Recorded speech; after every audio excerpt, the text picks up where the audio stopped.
Chadwick also used to have a lot of fun with Bhagavan. In those days, there were no ceiling fans in the old hall. Instead, there was a punkah, a manually operated Indian ceiling fan made of a long, stout wooden stick attached to an equally long strip of cloth.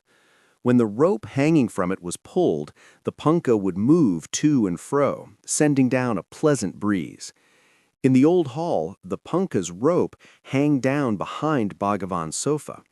One day, when no one was in the hall, Chadwick somehow folded his 6-foot 4-inch frame and hid himself behind the sofa. Then, when Bhagavan came in and sat on the sofa, he stealthily started pulling the punkah. Bhagavan was surprised because there was nobody in the hall, but the punkah was moving with full speed.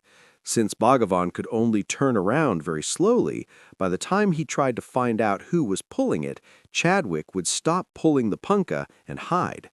Seeing nobody, when Bhagavan turned away, Chadwick would again resume pulling the punkah.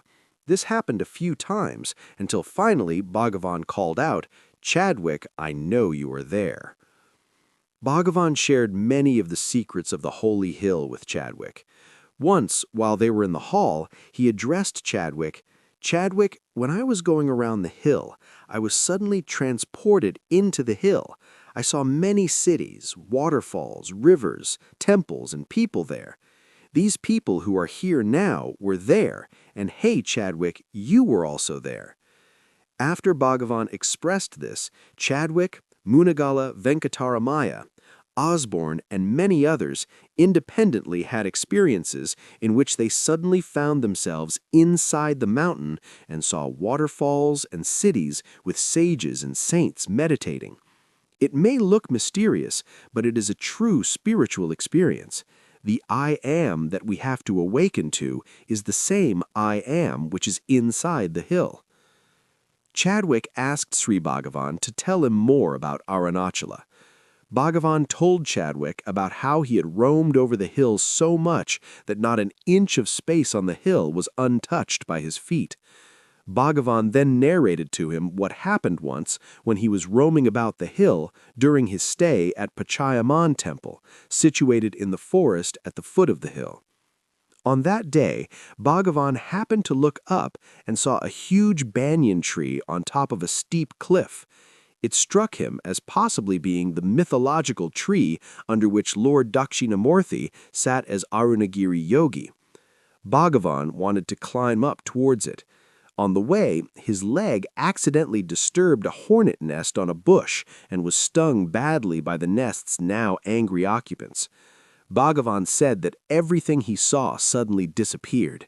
He returned to the temple with a swollen left leg.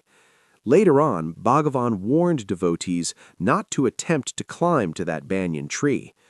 After narrating this incident to me, Chadwick said, "It is a great blessing to us that Bhagavan returned to the temple on that day without further pursuing his efforts to go up. Otherwise, we would have lost our Bhagavan on that day itself. For Bhagavan is Arunachala himself, and he would have merged with Arunagiri Yogi, just as the light from Bhagavan's body traveled up to the hilltop and merged with it when he dropped his body on April 14, 1950. Bhagavan once openly talked about how Chadwick was amongst us previously. However, he had a great desire to be born in the West, so he was born as Chadwick and had now come back to us. When Chadwick told me this, I was not so very happy because Bhagavan never talked about reincarnation or previous births. Chadwick then pointed out, the true import of Bhagavan's statement is not to have any desires. That is the important thing, and not whether I had a previous birth or am reincarnated. This is an indication for us seekers never to have or develop desires. The one thing that we should always meditate on is the I Am, the awareness within us. It was Chadwick who came closest to making Bhagavan indicate, albeit indirectly, that he is the guru. Bhagavan never accepted the duality of guru and disciple. He never announced that he is the guru and others are disciples. But at a particular stage, Chadwick had a problem with this. You never declare that you are the guru, but you also say that a disciple cannot get liberation without a guru. So where do I stand, Bhagavan? Am I to go in search of a guru? Bhagavan tried to tell him that there was only the self, and there can be no separate guru. A true guru cannot declare himself to be a guru, as distinguished from the disciple. He was trying to say that there is only one self in everyone, but Chadwick was not satisfied with the answer. Noticing this, Bhagavan turned to the others. Chadwick is not satisfied with what I have said. Ask the sub-registrar to bring a legal document that declares this, and ask the office to send their seal so that I can stamp it and then give it to him. This is how Chadwick got Bhagavan to admit that he is indeed a guru. Chadwick shared with me that a few days before Bhagavan was to drop the body, he went inside Bhagavan's nirvana room and wept bitterly, saying, "Bhagavan, you are leaving." There also, Bhagavan revealed that he indeed is the guru through his reply. The prime duty of a guru is to establish the certainty of his existence in the hearts of his disciples, and having done that, he is free to leave. He had already implanted the truth in Chadwick and the others, and that was why he was dropping his body.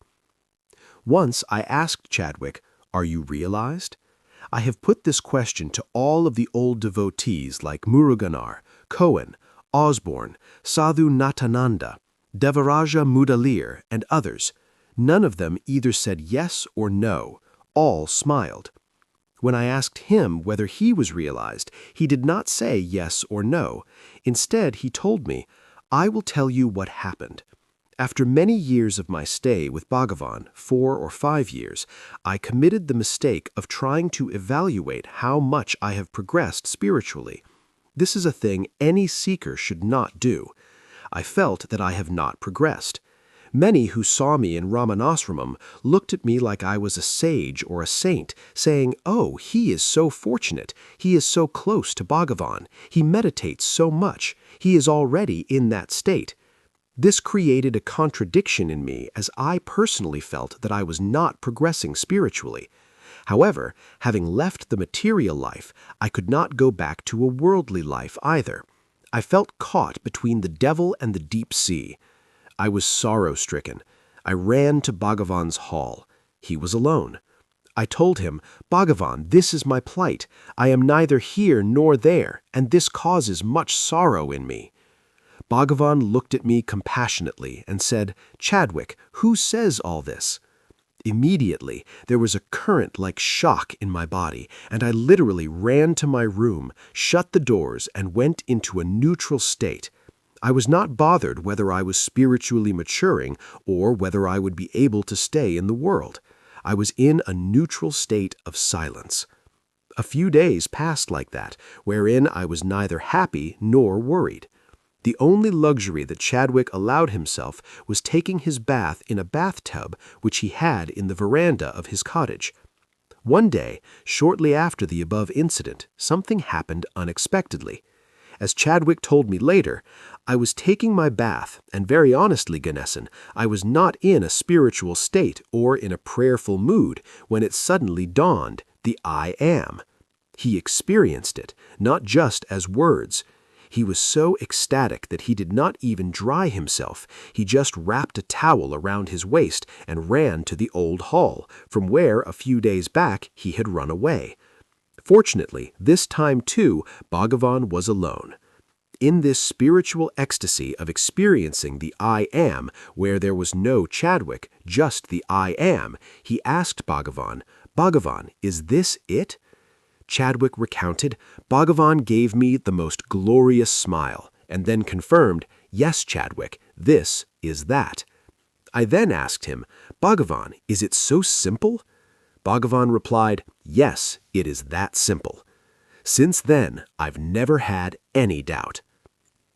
Once, Chadwick advised me, "Ganesan, do not try to gather more knowledge, because finally, knowledge itself will become a great hindrance to self-realization." When I made an effort to learn Tamil and sought Bhagavan's permission for it, his response was revealing. He said, "Why do you want to acquire one more dead weight?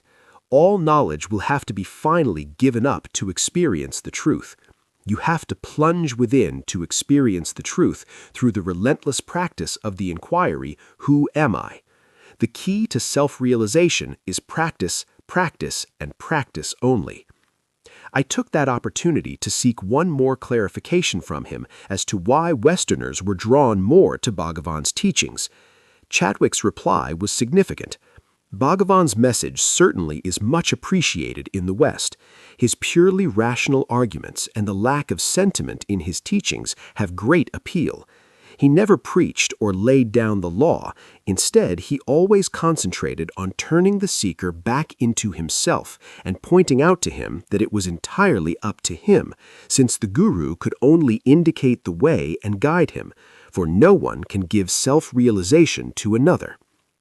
When Bhagavan's will was drawn and executed, Chadwick fully supported it. He was there on that day when Bhagavan drew a line in lieu of his signature in the presence of a high court judge and a court official.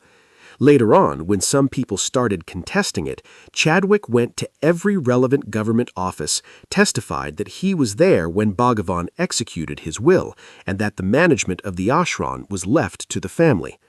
According to Chadwick, instead of any Tom, Dick, or Harry, if the family was made the managers, whatever happens, they will not leave the ashram. Bhagavan's choice is the best choice.